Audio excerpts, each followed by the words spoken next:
Bonjour Laurent Ferlet. Bonjour monsieur. Merci d'être en ligne en direct ce matin sur Europe 1. Vous avez coordonné l'équipe des pompiers qui a circonscrit l'incendie de la cathédrale de Nantes hier en 2 heures à peine. On va parler de la mobilisation de vos hommes dans un instant. Mais d'abord, la question que tout le monde se pose ce matin. L'incendie est-il d'origine criminelle ou accidentelle? Quelle piste vous semble la plus probable selon les derniers éléments dont vous disposez ce matin? Oui, lors des incendies, quelle que soit la nature d'ailleurs, mais d'ampleur comme celle-ci, évidemment la question, puisque vu le site, une cathédrale, la question se pose, incendie criminel ou accidentel. C'est pour cette raison que le procureur de la République, rapidement sur les lieux, a ouvert des enquêtes pour déterminer l'origine de l'incendie, qui n'est pas connue à ce jour. Ce que je peux dire, c'est que les incendies d'origine électrique, c'est assez courant, hein, dans les maisons en particulier. Il suffit d'une surcharge du réseau, d'un réseau en mauvais état ou mal entretenu par son propriétaire pour qu'un court-circuit puisse faire démarrer un incendie qui détruit le bâtiment. Donc, dans le monde des sapeurs-pompiers, nous avons des techniciens en recherche des circonstances et des causes d'incendie. Et très souvent, je ne peux pas vous donner une proportion exacte, les origines électriques déclarent des incendies. Mais à cette heure, moi, j'ai pas de retour de la part des enquêteurs pour savoir s'il faut privilégier une piste ou l'autre piste. Mais il y a une source proche de l'enquête qui avance cette thèse accidentelle, qui dit voilà, les 3 feux auraient pris sur ou à proximité d'installations électriques. Ça veut dire donc que le court-circuit a pu entraîner ces départs de feu. Bien sûr, ça fait partie des hypothèses qui sont envisagées. J'ai bien sûr également la même source que vous. À l'issue de l'enquête, la difficulté pour la justice, c'est bien sûr de déterminer l'une des pistes et d'en écarter, puis de dire c'est bien celle-ci qui a généré le début de l'incendie. Et ce matin, vous nous dites plutôt accidentel que criminel? Ce matin, je vous dis ni l'un ni l'autre. Je crois qu'on est à peine 24 heures après le début de l'incendie. Moi, je fais confiance aux services spécialisés qui sont venus de Paris pour déterminer si c'est une origine accidentelle ou une origine électrique. Dans les recherches que va faire la police scientifique ou que a fait la police scientifique, il y a la recherche de savoir s'il y avait des produits au départ, style hydrocarbures, pour faire démarrer un incendie. Donc ça, ce sont des éléments qui sont trouvés assez facilement par ces spécialistes. Et je pense que les résultats seront connus d'ici quelques jours. En tout cas, il n'y a pas eu de traces d'effraction, a précisé le procureur. Absolument, oui, on confirme. D'ailleurs, nous, les sapeurs-pompiers sont intervenus en défonçant, avec difficulté d'ailleurs, une porte de la cathédrale pour pénétrer à l'intérieur.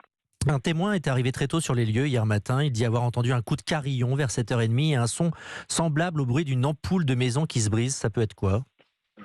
Alors, ça fait partie des éléments que j'ai entendus moi aussi sur place. Nous, en tant que sapeurs-pompiers, on n'a pas d'éléments complémentaires à donner sur ce sujet. Peut-être était-ce parce que nous étions déjà dans le feu de l'action, si je puis dire. Une centaine de pompiers ont été mobilisés hier pour éteindre l'incendie. Une partie de vos hommes est restée sur place cette nuit pour sécuriser le site? Alors, les opérations, le dispositif a été allégé hier autour de 21 heures. Toute la nuit, il est resté un dispositif de surveillance pour s'assurer qu'il n'y avait pas de reprise d'incendie, puisque nous avons quand même beaucoup de débris qui étaient incandescents.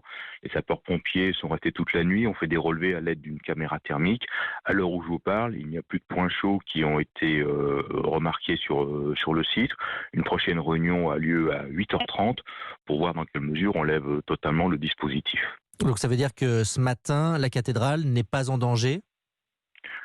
Bien entendu, ce matin, la cathédrale n'est pas en danger. Je dirais qu'elle n'est plus en danger depuis hier, puisque nous avons maîtrisé le feu après 3 heures.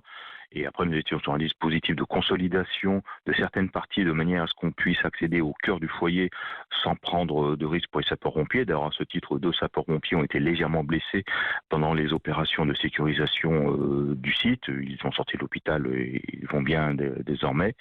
Et aujourd'hui, on peut dire effectivement que la cathédrale a été sauvée. L'orgue est parti en fumée, ainsi qu'un tableau de Flandrin et les vitraux de la façade, mais pas les murs et la toiture, parce que la charpente avait été reconstruite en béton en 1972. Ça vous a aidé?